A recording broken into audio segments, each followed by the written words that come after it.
and make people happy. You know, nobody likes the medical device tax. Advance a piece of legislation that takes that away.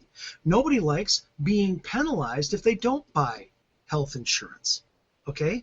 Take that penalty away with another piece of legislation.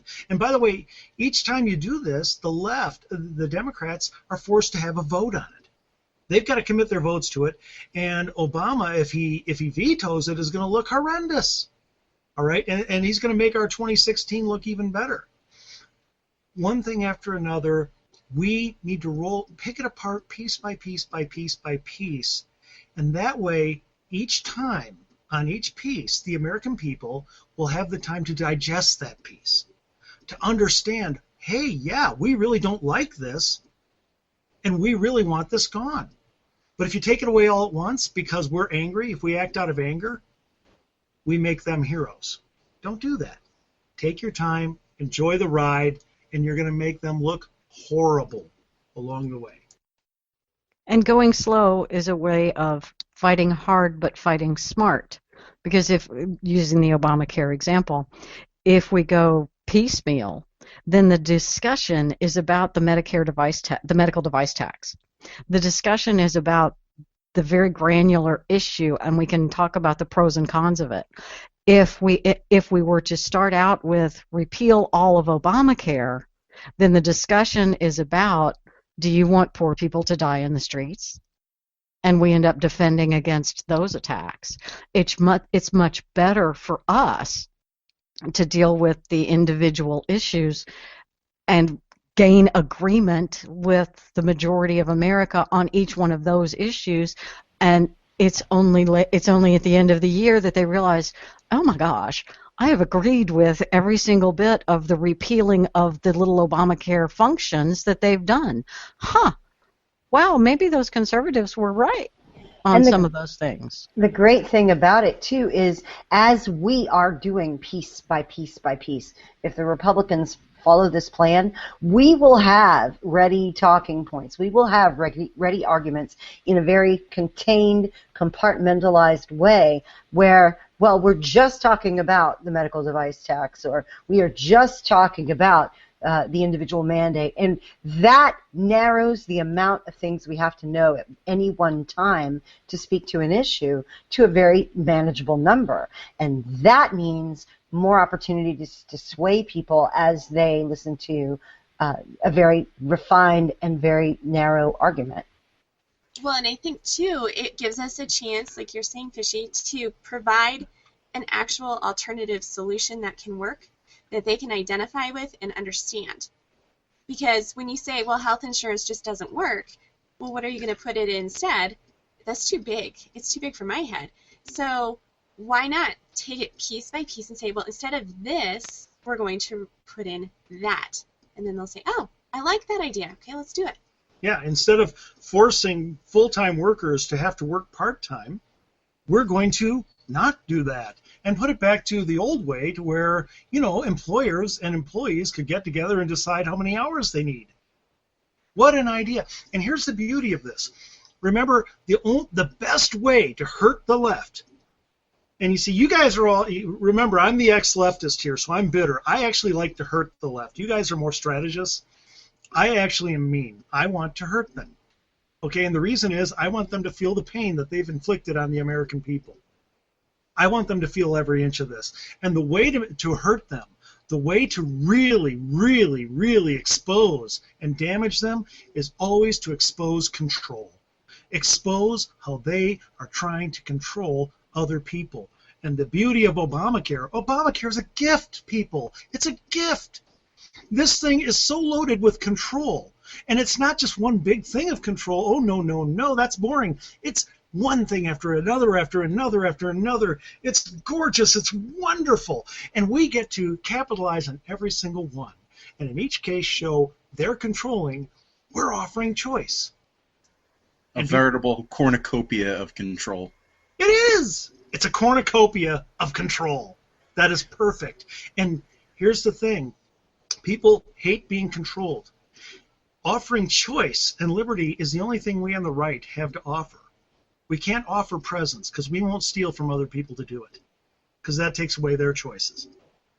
So if you're not going to call out control, you have completely disarmed yourself.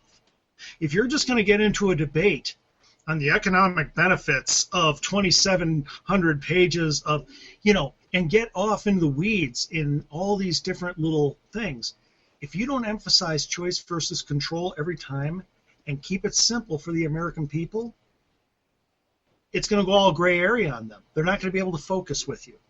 Help them focus. Call out control, offer choice, and do it again and again. And please, please, Republicans, don't rush it. This is too good.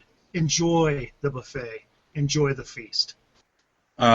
Before we switch topics, I just want to point out or have everybody remind everybody about Acorn and how much better that was because it was strung out over a period of time and the way it was done. The way to keeping the story in the headlines, keeping the story constantly, it's constantly going to be about Obamacare. It's constantly going to be about the stuff we don't like about Obamacare. Yes, I did say Acorn. I was talking. I'm sorry, we've got some issues with the feed, but yes, Acorn and the way that was attacked over a period of time. That's how we want to do this, because that's how.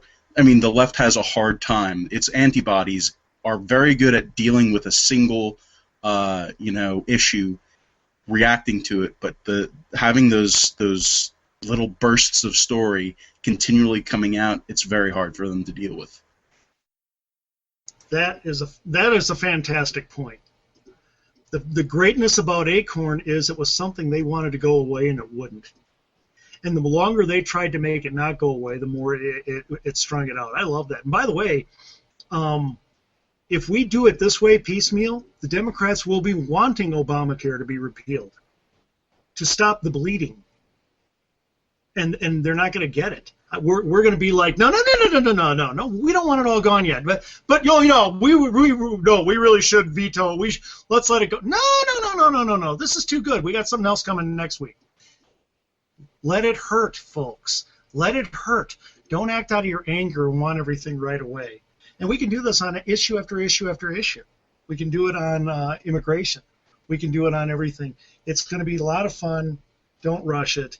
As I said in immigration, one last thing. We should kill the funding right away for Obama's amnesty, okay? And be willing to weather a shutdown if it comes to that. But how about offering something positive? How about offering something, an America Works First proposal that ties immigration, ties these work permits and everything to our, our labor participation rate. We've got the lowest labor participation rate in 36 years, and we're bringing in all these illegals and making them legal, and they're taking the jobs. If you say, look, until the labor participation rate gets up to a certain point, a higher point, we're not going to, we can't approve more. And we're doing it for the American worker. Then we're the hero. Yeah, the article that Ryan just prompted reminded me about had a good, makes a good follow-up to what you were talking about when we were dealing with Obamacare and sort of the way the left has spent so much effort building these regulations and this structure that's so hard to undo. That is, across the board, one of the big problems that we have. One of our resolutions that I would love to see people really focus on this year is remember who the real enemy is and what we're fighting against. We have so many laws and so many rules and so many regulations that it makes it hard for people to understand how government works or to follow through and to know why they should be on one side of an issue or another.